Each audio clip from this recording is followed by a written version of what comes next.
welcome to the Theorist Corner. We're just going to wait a few minutes while everyone joins in so long.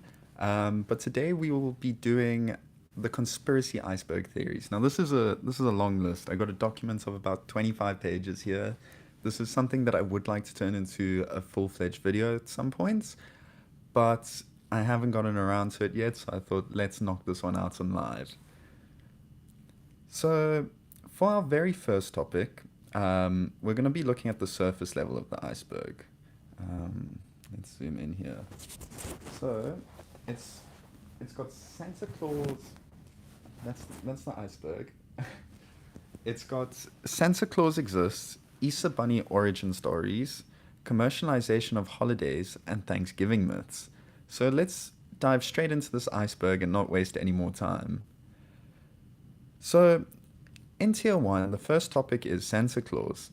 Santa Claus is such a figure, also an icon. His image fills some of our homes every December. But who is he really? How did this jolly gift giver become a global legend? Let's unwrap the history of Santa Claus, a story full of generosity, cultural twists, and a little bit of magic. Santa's story begins with Saint Nicholas of Myra, a 4th century bishop known for his incredible generosity. Legend has it he secretly tossed bags of gold through the windows of 3 poor sisters, saving them from being sold into servitude.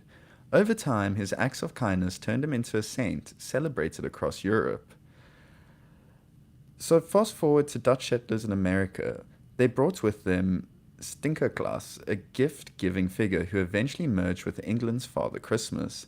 Add some American cultural flair, a sprinkle of 19th century literature like Clement Clarke's Moors, A Visit from St. Nicholas, and voila, Santa Claus was born.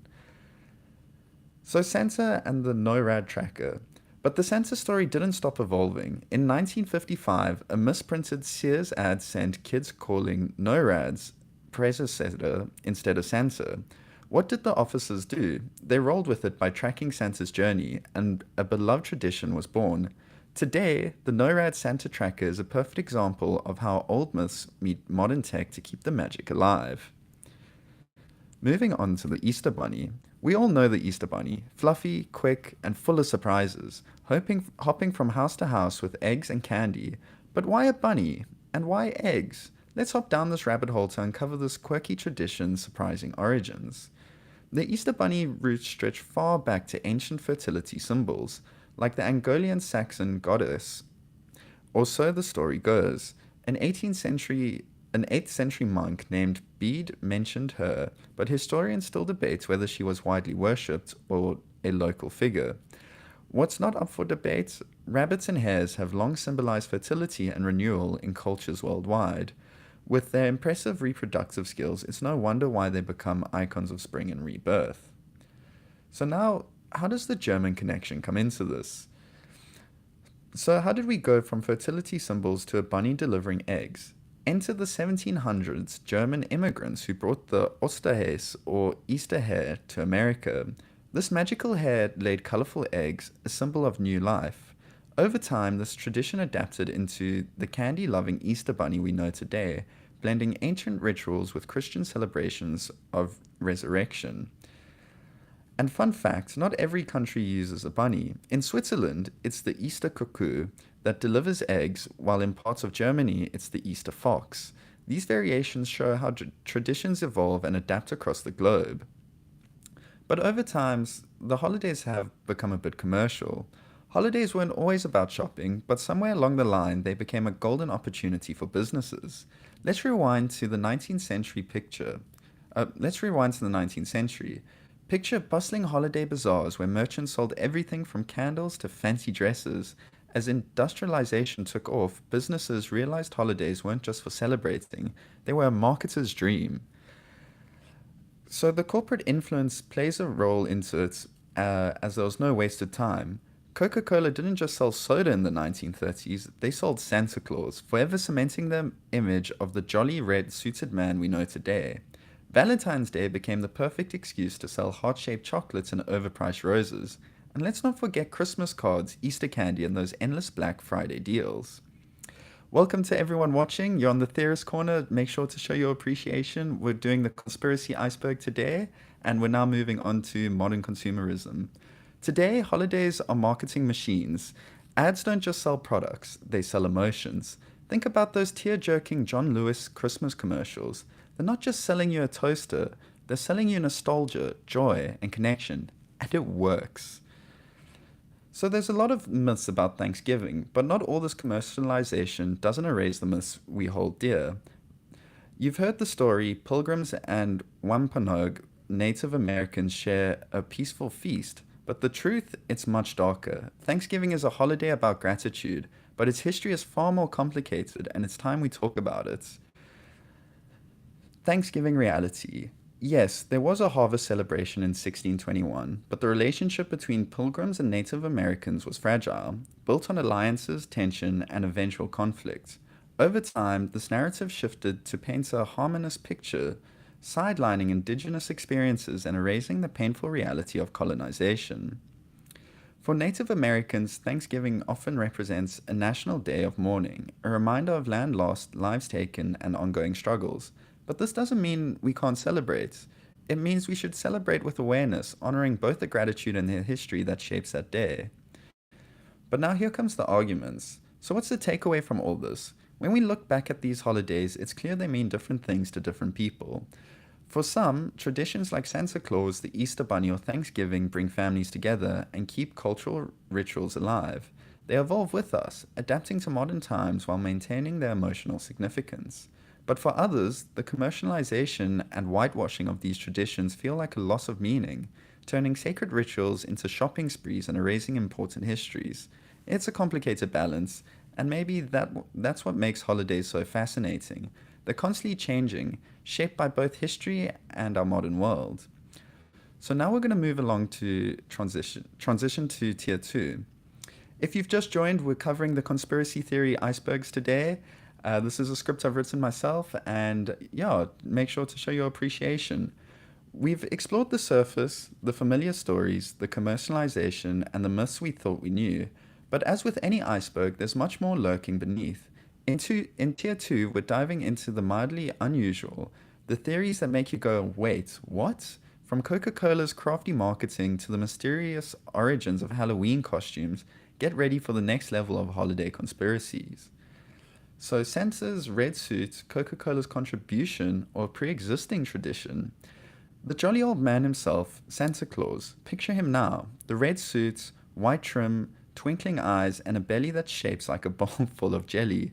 It's hard to imagine Santa any other way. But here's the catch. Did Coca-Cola really invent the iconic look? The answer is a bit more complicated than you might think. Before Coca-Cola's famous ad, Santa's appearance wasn't set in stone. In some depictions, he wore green or brown, and his build varied from a lean, satanly figure to something more close to our modern image. By the late 19th century, artists like Thomas Nast began popularizing a red-clad Santa, though it wasn't consistent. Then came Coca-Cola in the 1930s. They commissioned an artist, Haddon Sundblom, to create a Santa that fit their brand, plump, joyful, and wrapped in Coca-Cola's signature red. And it worked. Sundblom's Santa exploded in popularity, appearing on ads, posters, and billboards worldwide. Suddenly, Santa in red wasn't just a concept, it was the standard. So, did Coca-Cola invent the red suit? Not quite. But they took an existing image and turned it into a global phenomenon. It's a perfect example of how marketing can take something similar and familiar and make it unforgettable. So now moving on to Halloween. From spiritual protection to fun-filled nights. Halloween, a night of costumes, candy, and spooky fun. But its roots? Much darker. Picture this. It's October 31st, the Celtic festival of the shaman. Bonfires blaze, shadows flicker, and the air is thick with superstition. The Celts believed that on this night the veil between the living and the dead was at its thinnest, allowing spirits to roam the earth. To protect themselves, people wore costumes to disguise their identity, lit fires to keep evil spirits away, and left offerings to appease the restless dead. When Christianity spread, the church adapted these customs, creating All Saints' Day and All Souls' Day. All Hallows' Eve became Halloween, and over time, these once solemn traditions morphed into playful festivities. Immigrants from Ireland and Scotland brought their Halloween costumes to America, where they combined with local practices to create trick or treating, costume parties, and the modern celebration we know today. What do you guys think of Santa? What do you think he looks like? Let me know in the comments. But here's the twist. Does Halloween still carry echoes of its eerie past? Are we still celebrating a community event, or are we channeling something more ancient and spiritual? One thing's for sure. You next time you wear a costume, remember it might have been designed to fool more than just your neighbors. Does anyone remember Elf on a Shelf? Is it a magical tradition or surveillance in disguise? Now let's talk about a newer holiday tradition, the Elf on the Shelf. On the surface, it's a whimsical game for kids, a mischievous elf who watches their behavior and reports back to Santa. But look closer, it starts to feel a little unsettling. The Elf on the Shelf started in 2005 with children's book and toy set by Carol and Chanda Bell. It quickly became a sensation with families across the world adopting this playful holiday spy. But here's the question. Does this tradition teach kids about accountability, or is it normalizing surveillance? Do you guys remember Elf on a Shelf? Just let me know. If you've just joined in, we're covering the conspiracy theory iceberg, and show your supports. So critics argue that the elf introduces children to the idea that being watched is normal, whether by Santa, their parents, or even society at large. In an age of smart devices, home cameras, and algorithm tracking our every move, this idea feels a little too on the nose. Supporters, however, see it differently. They say the elf encourages creativity, family bonding, and good behavior in the spirit of the holidays. So, is the elf on the shelf a harmless game or a reflection of a society increasingly comfortable with being watched? Maybe it's both.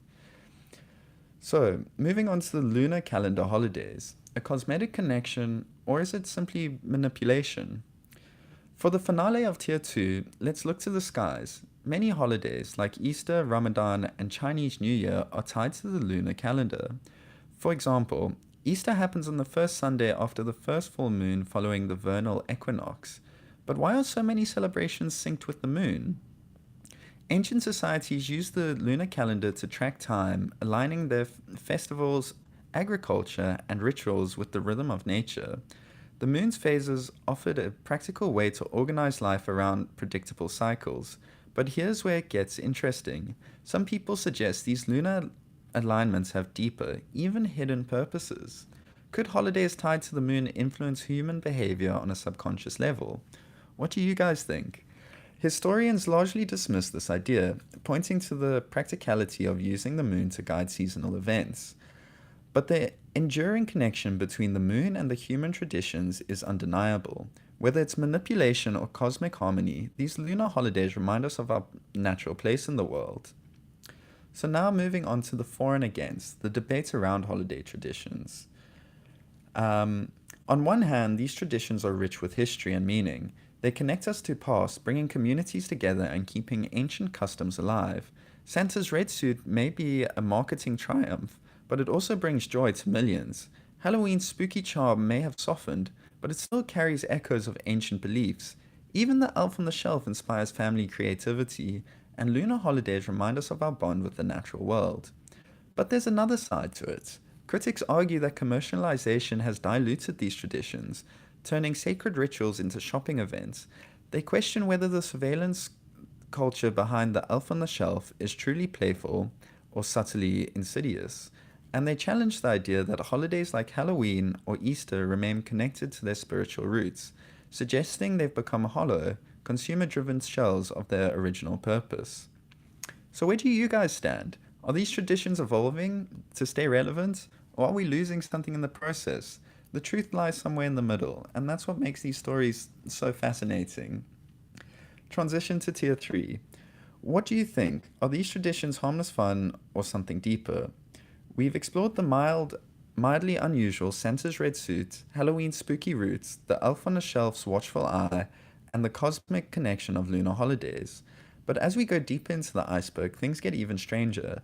Black Friday as a mass ritual, holiday music as brainwashing, fireworks masking surveillance drones. Buckle up. Tier 3 takes us into the bizarre and unexplained. Black Friday rituals. Picture this. It's 5 a.m. after Thanksgiving. Crowds are huddled in the cold, clutching their coffee. waiting for the doors to open. Suddenly, chaos erupts. People sprint, grab, and even wrestle over discounted TVs and toasters.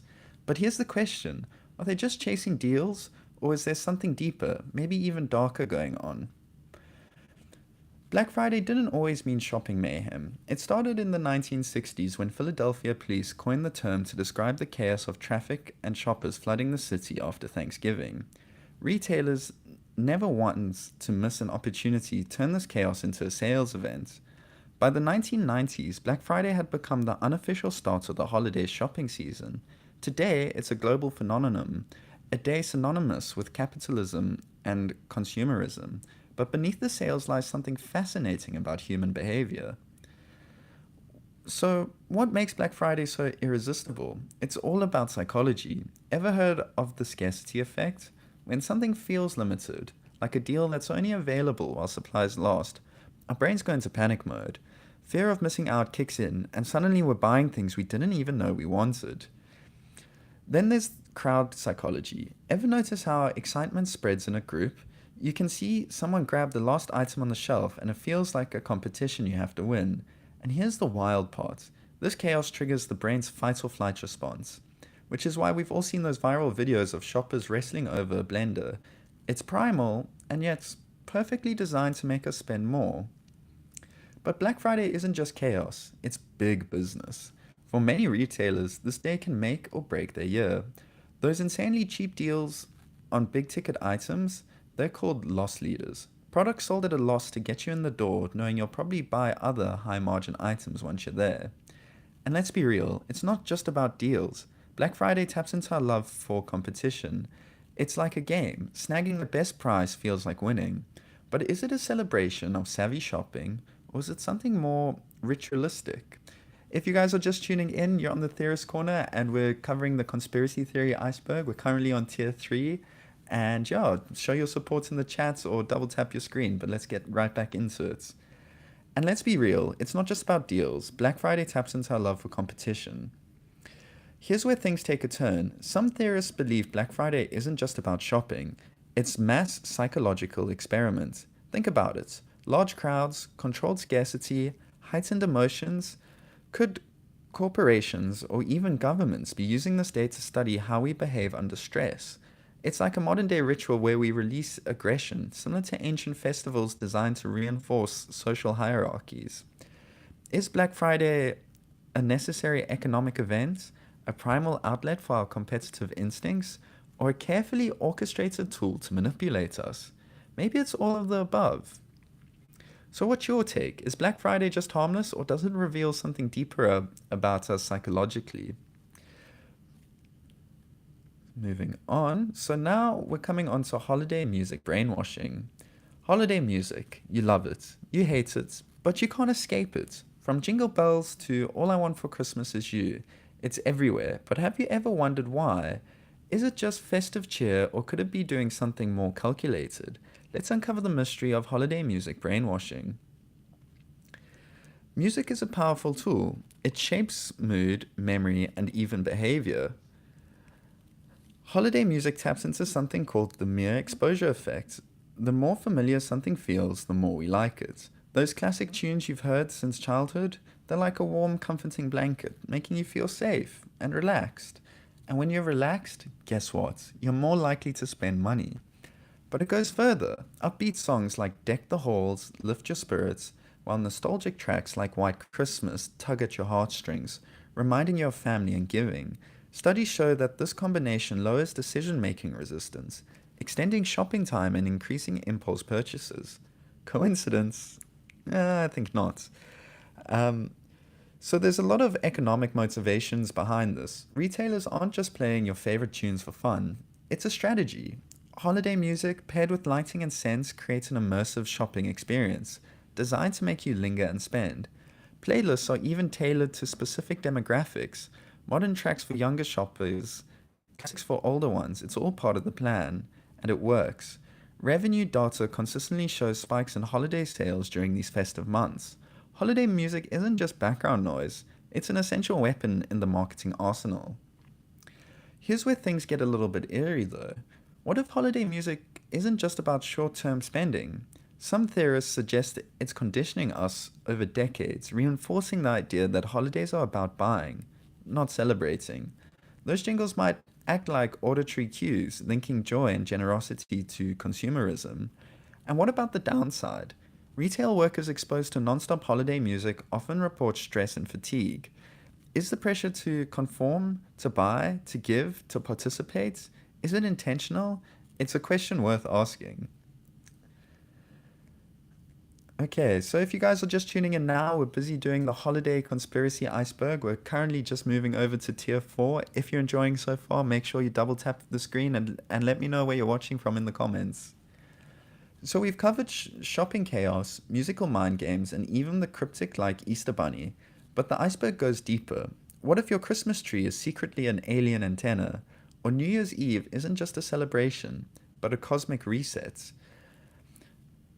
So Christmas trees are alien antennas. Hang with me on this one. Christmas trees, they're festive, glittering, and fill our homes with holiday spirit. But what if they're more than just decorations? Could those twinkling lights and shiny ornaments serve a hidden purpose? Some believe Christmas trees might be alien antennas. Too far-fetched? Let's dig into the roots of this theory. No puns intended. The tradition of Christmas tree goes back to centuries, rooted in the pagan winter solstice festivals like Yule. These evergreens symbolized eternal life during the darkest days of winter. When Christianity spread, early Christians adopted the tree, giving it new meaning, the promise of Christ's eternal life. Over time, the simple evergreen became the glittering centerpiece of a Christmas as we know it today. But here's the twist. Ever noticed how the shape of a Christmas tree resembles a modern antenna? The triangular design, combined with strings of lights and metallic ornaments, could theoretically enhance its ability to receive or transmit signals. Some theories suggest Christmas trees might act as passive receivers for cosmic frequencies, especially during the winter solstice, a time historically associated with heightened spiritual and cosmic energy. Is there science behind this? Not exactly, but an- but but reports of strange glitches or electronic malfunctions around Christmas trees keep the theory alive. Could these occurrences be mere coincidences, or something we're yet to understand? Moving on to the New Year's time resets. Now let's talk about New Year's Eve. The countdown, the resolutions, the fresh starts, it all feels so symbolic, but it's a way to mark time. Or is there something deeper at play? Some believe New Year's Day is more than a celebration. It's a global time reset tied to hidden cosmic or social cycles. New Year's celebrations aren't new. Ancient Babylon celebrated the festival marking the spring equinox at the start of the year. Later, Julius Caesar redefined the calendar, marking January 1st as the beginning of the new year. But here's where it gets intriguing. What if this isn't just about flipping the calendar? Some theories suggest the New Year's Day serves as a cosmic synchronization point, aligning global societies with hidden cycles dictated by celestial or even elite forces. Could this annual ritual be programming us to reset, not just mentally, but cosmically? While the evidence is speculative, there's no denying the psychological power of New Year's. It's a moment for collective reflection and hope, pushing us towards a shared sense of renewal. But is it simply symbolic, or part of something much larger? If you guys are just tuning in, you guys are on the Theorist Corner, and we're covering the holiday conspiracy theory iceberg. Let's do some comments. How did you go live? Oh, I clicked the little plus button at the bottom of the screen. But yeah, guys, make sure you show your love. We're going to dive in more. We're currently on tier 4. And yeah, so Valentine's Day as a ritual. Red roses, chocolate hearts, and grand romantic gestures. Valentine's Day seems like the perfect celebration of love, but beneath the sweet facade lies a darker history. Could this modern holiday have its roots in ancient blood rituals? The origins of Valentine's Day trace back to an ancient Roman festival held in mid-February. During this fertility rite, participants would sacrifice goats and smear their fluids, believing it would promote health and fertility. Women were even struck with fluid-soaked hides as part of the rituals. Let's move on from that one. But sure, so now we're going to be moving towards global warming and the holiday seasons. Now let's talk about holiday imagery. Snow covered houses, glowing lights, and frosty landscapes dominate our Christmas cards and commercials. But here's the thing, how much of this imagery reflects reality anymore? The idealized version of a snowy Christmas originates in Victorian England during the Little Ice Age, when winters were colder and snow more common. Authors like Charles Dickens popularized this imagery, which became synonymous with the seasons. Here's where it gets controversial. Some theorists argue that snowy holiday imagery persists as a form of propaganda, distracting us from the realities of climate change. The comforting nostalgia of a white Christmas might be a subtle way to downplay the environment concerns, creating a false sense of normalcy. On the flip side, others believe this imagery simply reflects the tradition, not an agenda. But with eco conscious movements gaining traction, even holiday marketing is beginning to shift towards sustainability. Are we seeing the start of a new holiday aesthetic? So, guys, if you're just tuning in, we're covering the holiday conspiracy iceberg, and we're currently moving on to tier 5 now. So, Santa Claus, the Illuminati connection. This is where it gets really good. Santa Claus, a jolly figure of joy and generosity, or secret agents of global control. Think about it. A man who sees you when you're sleeping, knows when you're awake, and decides if you've been naughty or nice. Sounds a bit like Big Brother, doesn't it? Let's dive into the wild theory that Santa Claus might be more than just a holiday mascot. He could be part of the Illuminati. Let's break this down. Santa Claus is omnipresent, omnisentient, and has control over reward systems. He gives gifts to the good and cold to the bad. Sounds familiar. It's eerily similar to the characteristics of surveillance states or secret societies like the Illuminati, where the goal is to monitor and control behavior. And who's at the center of the holiday consumerism every year? That's right, it's Santa. Now think about this. Santa's red suits, his all-knowing gaze, and his universal presence across the globe could symbolize a larger system of influence, one that's about more than just a holiday cheer. But is this a conspiracy or just clever marketing? Here's where the plot thickens. Santa is the face of holiday spending, driving billions in consumer purchases every year. Some theorists suggest that Santa's image is used to condition us to conform to capitalist norms, spending, gifting, and consuming without question. But could this be part of a grander strategy by elite groups to keep us focused on materialism, not the deeper meaning of the season? So now, is Halloween a government cover-up? Halloween, a night of costumes, candy, and spooky fun. But what if I told you this beloved holiday might actually be a government distraction? From UFO sightings, from UFO sightings to covert operations, let's explore the eerie theory that Halloween is hiding something much darker. Halloween's origins lie in the ancient Celtic festival of Samhain, where the veil between the living and the dead was believed to be the thinnest. But in modern times, Halloween's playful chaos, the costumes, the candy, the haunted houses, creates the perfect smokescreen for covert activities. Some theorists suggest that the government uses Halloween as a cover-up for secret operations. Think about it. With everyone focused on spooky festivities, strange phenomena like UFO sightings or military testings could easily be dismissed as part of the holiday's eerie atmosphere. So, moving on to holiday time manipulation. Have you ever noticed how holidays seem to shape the rhythm of your entire year? From New Year's resolutions to Black Friday shopping frenzies, holidays don't just celebrate time, they control it. Could the holiday calendar be designed to manipulate our behavior, our spending, and even our perception of reality? Holidays like Christmas, Easter, and Thanksgiving aren't just celebrations. They're carefully timed breaks that punctuate the year, influence our work schedules, spending habits, and even our emotions. The theory goes that holidays synchronize society, keeping us aligned with a cycle of productivity and consumption.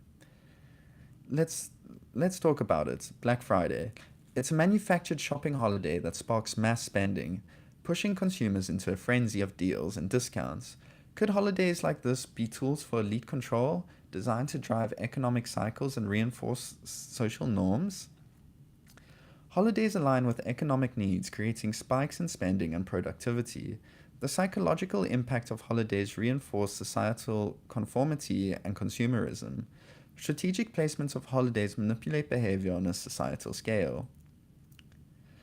Whether holidays are a form of control or just a way to celebrate life's rhythms, they undeniably shape how we experience time in society. So now, the power of holidays. What have we uncovered? From Santa's omniscience to Valentine's echoes of ancient blood rituals, the holidays we celebrate are far more layered than they appear. At their core, holidays are deeply human. They reflect our need to create rituals, mark time, and connect with one another. But they're also mirrors of the system we live within. From ancient fertility rites to modern consumerism, holidays have been shaped by both cultural evolution and external forces, blending joy and meaning with marketing and mystery. Each theory, whether wild or grounded, reveals a thread of truth about how traditions influence our behavior, unite societies, and yes, sometimes guide us in ways we don't even realize. Whether it's the holiday time manipulation theory or the idea that Christmas trees are alien antennas, these stories ask us to look deeper, not just at our traditions, but at the value system and histories that shape them. Are holidays truly about togetherness, or have they been carefully crafted to serve broader societal purposes? Perhaps, as with any good story, it's a mix of both.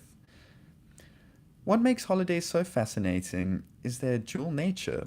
They are at once timeless and adaptable, sacred and commercial, joyous and strategic. The deeper we dive into the iceberg, the clearer it becomes. Holidays aren't just about the rituals themselves, they're about the stories we tell and the systems those stories reinforce. On one level, holidays remind us of what's important: family, hope, and connection. On another, they highlight how power structures, cultural shifts, and even speculative forces influence the way we celebrate. From the Easter Bunny's cryptid connections to Halloween's eerie distractions, each theory peels back a layer, leaving us to wonder how much of what we celebrate is our choice, and how much has been shaped for us.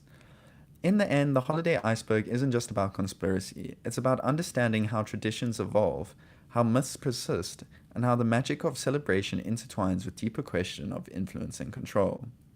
So what do you think? Are holidays just joyful traditions, or is there something bigger beneath the surface?